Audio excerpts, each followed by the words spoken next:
This video update brought to you by RaceDayScore.com. Daily Fantasy NHRA Drag Racing. We're joined in the media center by current #1 qualifier and top fuel Brittany Force, 3.745 seconds at 309.56 miles per hour. She has 4 #1 qualifying positions in her career, none thus far early in the season, but is coming off a final round appearance in Phoenix. Your team's kind of on a hot streak early this season, don't you think? Yeah, absolutely. I mean, second race of the season in Phoenix, we're in a final. And that's just outstanding for our entire team. And to be able to come out here, we didn't really know what we were going to get with the weather conditions. We were just at least hoping to get one good run in, and we did that first round and our first run today. And then we really stepped it up on the second run when I got out on the other end, and they told me we were #1 in what we ran. I was blown away because I mean it felt like an awesome run early on, but right there towards the end, I pulled my foot out of it a little early because it felt like I was getting in trouble. But definitely excited, very proud of the entire team. We have Alan Johnson on board now. It's incredible to work with him and my crew chief, Brian Houston, and we've made quite a few changes, and I definitely think we're starting to see it on the racetrack. Bobby? After the Phoenix final round, how frustrating was that for you, and how encouraged were you to get out here and leave no doubt for this race? It definitely is frustrating. I've been to quite a few finals now, and the first few I was excited just because being able to make it to a final, that's a big deal. But now I don't feel the same way. When you get to a final, you're almost there, but you're not bringing home the win. So you're not the winner that day, and that's all we want. We want to bring home our first win for Monster Energy and all our sponsors on board, and they definitely get a little bit tougher, but I definitely feel good about this season. We've made a lot of changes, and I think just in the second race of the season, you're already seeing it in this weekend, and I really think that, kind of shows you what we're capable of and, what's to be expected from our entire team this season. Did you feel Phoenix was your race to win? I was feeling really good about it. I was very disappointed that we lost, but it wasn't our weekend. We'll just have to, pick up and start over again out here. Candida? You appeared to be confident going into the first run today. What did you learn in that first run that just moved you that much further forward? From the first run today, well, again, we've been, making some more changes in my car, and it takes time to adjust to those little things. Just the littlest thing feels like a mile, and trying to fix those. Just the first run I was a little nervous about, but after making the first one, you step in on the second run and you feel that much better about it. So again, we just wanted to improve. We wanted to step up the run, and we did that. Okay. Yep. With the threat of bad weather both today and tomorrow, was there a game plan? We got to get out and at least get a good number down. We didn't know what we're going to face on Sunday. Absolutely. When you come into a race where weather is questionable, you have to look at your runs and depending on what's going on. You don't know what's going to happen with the weather, but you have to look at it as we may only get one qualifying run, so I'm going to get the car down there regardless. Whereas any other weekend, maybe it's okay, it shook and I pulled my foot out of it, we'll get it on the next run. But some places you don't have that opportunity. It's you got to get the car down there. So that's what we were going for the first run, and luckily we got a second one, and hopefully we'll get 2 more tomorrow. But you have to take all that into consideration when you pull up there and if weather is a threat.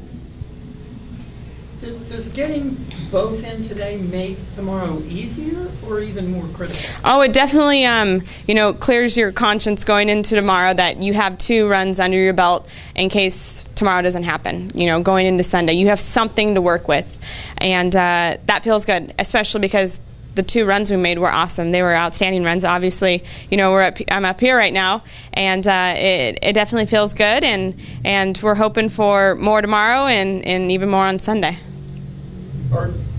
Were you intimidated when you first got behind the wheel with Alan Johnson helping you guys? And if so, are you less intimidated now 3 races into the deal? Yeah, absolutely. When, that was all we were talking about, teaming up with Alan Johnson, my first thought was I was a little intimidated just because Alan Johnson's such a big name in the sport. He's done so much in the sport, and I think I was worried there was going to be a lot of, extra added pressure having, him teamed up with us. And really working with him, through testing and getting to know him and Brian Houston, I was completely wrong about all of it, and I really enjoy working with them. They're very patient. We sit down and talk after our runs and where I need to improve and what things I need to fix and, my strengths and weaknesses, and it's everything that I need to, improve as a driver. And it's helpful, and I'm lucky to have both of them, and I'm really excited to see what we can do this year. So that pressure was self-induced? Oh, yeah, a little bit. With Alan Johnson and Brian Houston on board, your preparation in previous times, has that changed any? Have you learned some new nuances that you prepare away from the track to get ready for Sundays and on qualifying? Yeah, I've actually changed quite a bit since teaming up with Alan Johnson. He's actually put together a workout for me to really help, build some muscle in my legs, because we looked at runs that Steve Torrance made and what I made, and you could see how much stronger he is, stepping on that throttle pedal, because he is a man and he's stronger than me, obviously. So, he really put together a workout, and I've been going after it, and I want to improve. He said, if I put something together, are you on board? Or if you say no, that's fine, I'll step away. And I said, absolutely. Any way you could help me, I will take it.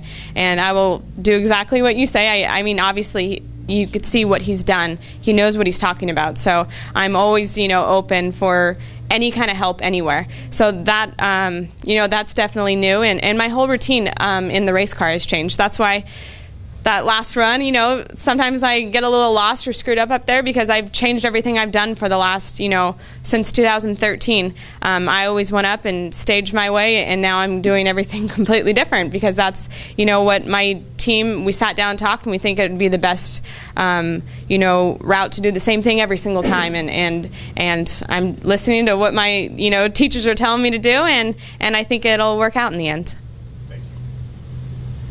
Anybody else? Does making the final at Phoenix make you more confident or give you more determination? It really pulls all of that together. I mean, I'm definitely really confident in not just myself driving, but the entire team that, we made it that far. We made it to a final round, and but it also, motivates me coming here this weekend, because I know we made it that far. We just have to go a little bit more. I'm staying 20 feet away from you when you go by, and it's just so insane. It's insane inside, too. Yeah, that's what I wonder. In simplistic terms, maybe, what does it feel like? I know you got a lot going on, watching the tree and concentrating, but what can you relate to that, anything that... That's the hard part. People have asked me that, and I can't, there's nothing you compare it to. In a sense, you do get used to it, but you don't at the same time, because every time I climb in that car and go down the racetrack, yes, I've done it before, but it's still, the most crazy, intense ride ever. And it is. You feel it, all the way down the racetrack until you shut the car off. And, that's what keeps the butterflies in my stomach, the nerves, all of it. I don't think that'll ever go away, because it's so intense. It's an extreme sport, what we do. And really bad inside the car? well, I'm locked in pretty tight. I pull my belts extremely tight, and we have so much safety gear, in there to protect us. But you get used to it in a sense. I love it though. So. One last stand. Alan Johnson, compare him, if you will, to all the other teachers you've had throughout your life.